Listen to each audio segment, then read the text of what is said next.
Hi, it's time for another verb of the day. Today's verb is sign. Let's look at a few definitions. The first is to write one's name on something. The second definition is to use gestures to convey information or instructions. A third meaning is to convey a message in sign language. You might not be familiar with sign language. It's another way to communicate for individuals who have trouble hearing. There's American Sign Language and other forms as well.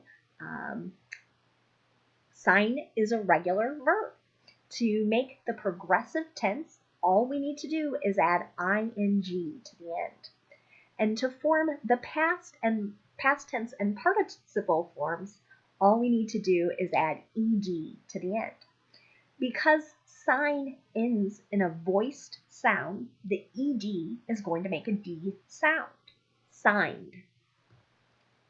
Let's take a look at a few phrasal verbs. There are a number of phrasal verbs using sign, but I've tried to pick out some of the more common ones that you might hear or read as you're out in the world. The first one we're going to look at is sign for. It means to sign one's name to indicate you have received something. The way you might hear this phrasal verb used is if you have a delivery person come to your door with a package or with an item. Then the delivery person might say something like our example sentence. Would you please sign for this package? Your signature is indicating that the package was delivered, that you have received it. Another phrasal verb you might hear is sign in. We're going to look at two different meanings for this phrasal verb. The first is to write one's name when entering a place. I think I do this phrasal verb every time I visit a doctor's office or a dentist's office. Here it is in an example sentence. When you arrive, please sign in at the reception area. Sign in also, as I mentioned, has a second meaning, and this one has become really more common as we rely more on technology. Its meaning is to open a computer program that requires a name and password. And I would say it goes beyond just a computer program or software.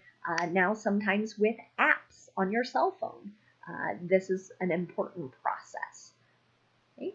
So used in an example sentence, I signed in and then I sent a few emails.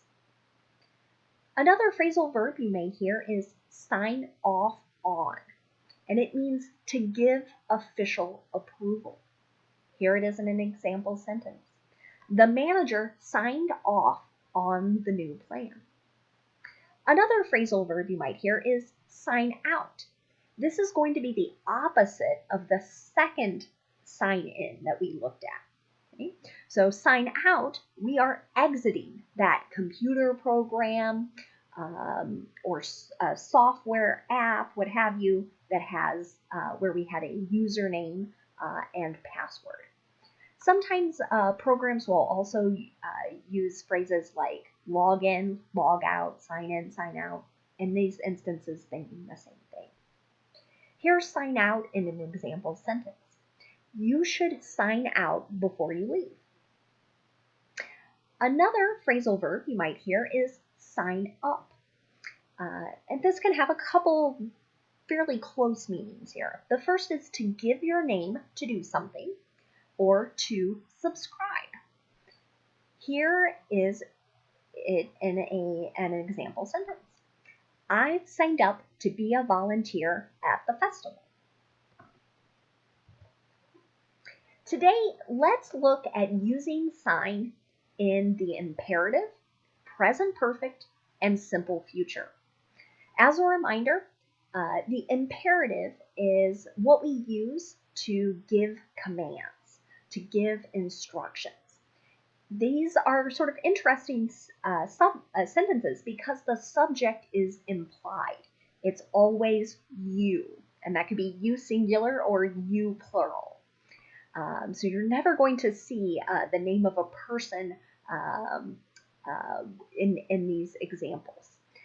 Imperatives are really common when you read recipes. They're giving you directions step by step. So what's interesting here is, again, we start with the verb.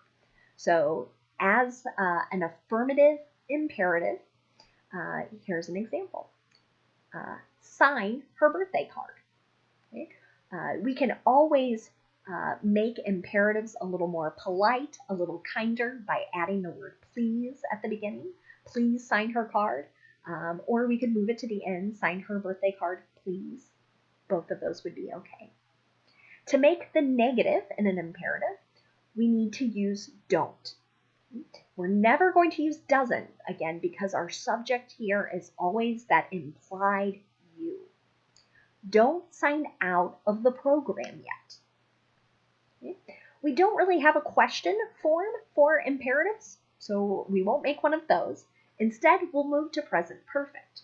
We like to use this verb tense to describe an action that happened at an indefinite time in the past, or an action that has started in the past and continues now into the present. To make present perfect, we will use has and then the participle form, or have and the participle form. That changes based on our subject. Let's look at an example sentence. All the leaders have signed the agreement. If we want to make present perfect negative, all we need to do is add not after the be verb. He hasn't signed for the delivery.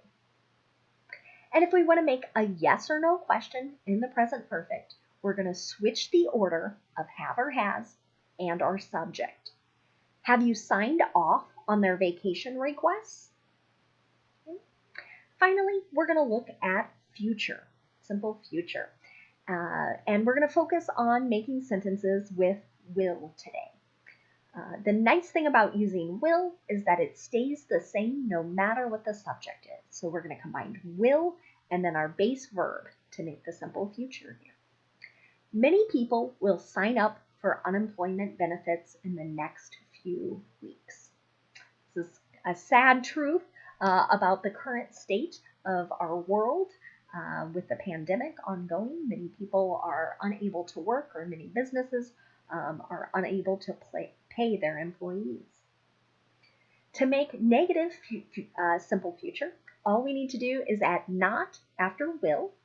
And when you hear native speakers say a negative future tense, you're going to tend to hear them say won't. You need to pay attention so that you won't sign on the wrong line. Finally, if we want to make a question in simple future, we're going to change the order of will and our subject. Will you sign up to donate blood? Finally, today, we're going to look at a few words that are related to our verb sign. And the first one is a noun, and it's the exact same spelling, exact same pronunciation, sign. Okay.